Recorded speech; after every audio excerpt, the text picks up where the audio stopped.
GMA News and Public Affairs. Walang kinikilingan, walang pinoprotektahan, walang kasinungalingan, serbisyong totoo lang.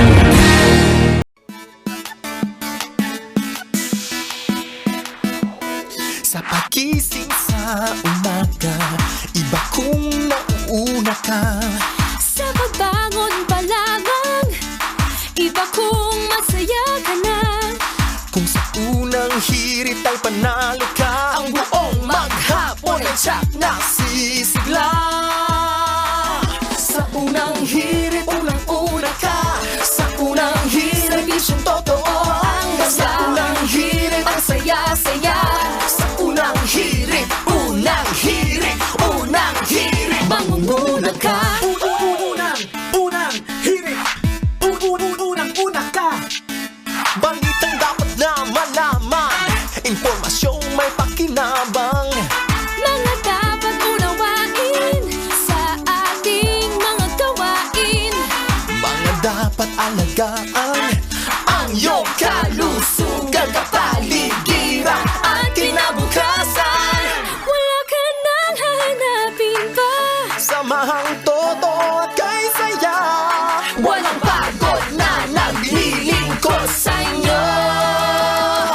Sa unang hirit, unang-una ka. Sa unang hirit, serbisyong totoo ang nasa. Sa unang hirit, ang saya-saya.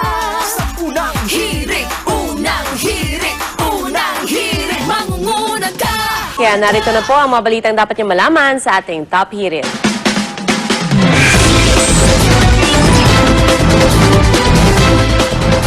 Paalala lamang sa ating mga kapusong tsuper ng jeep, maaaring maparusahan po ang mga hindi magbibigay ng sukli sa pagpapatupad ng 8 pesos and 50 centavos na pamasahe. Sa unang araw kasi ng implementasyon nito kahapon, maraming pasahero ang nagreklamo.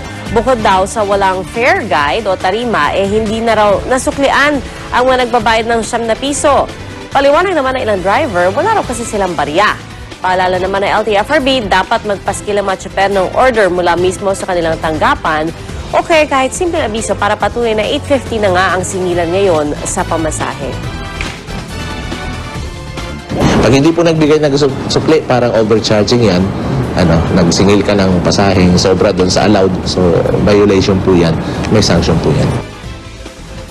Parang yung dati siguro kung walang tarima, huwag ka muna magbayad ng 8.50. Kailangan kumuha ka muna ng tarima doon sa LTFRB, diba? Tsaka, although, kahit sinasabi nila, di ba, na barya lang sa umaga, pero minsan, di ba, responsibilidad rin kasi ng operator or ng driver na may barya, may pansukli sila sa umaga.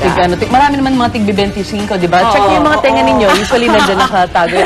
Pero yung sa tarima naman, if ever gawin nilang rule yun, dapat bilisan din nila yung pag-release. Kasi naabala din talaga yung mga jeepney drivers. Ang tagal nila pumipila doon para lang abutan sila ng tarima, hindi sila makapagsingil ng Exactly. Yung ilang oras na doon sila, kita sana yun. Oo. Samantala, nakabinbin naman sa LTFRB ang petisyon ng mga bus at taxi operators para sa taas pasahe dahil din sa patuloy na pagtaas ng presyo ng langis. Sa petisyon ng mga bus operator, karagdagang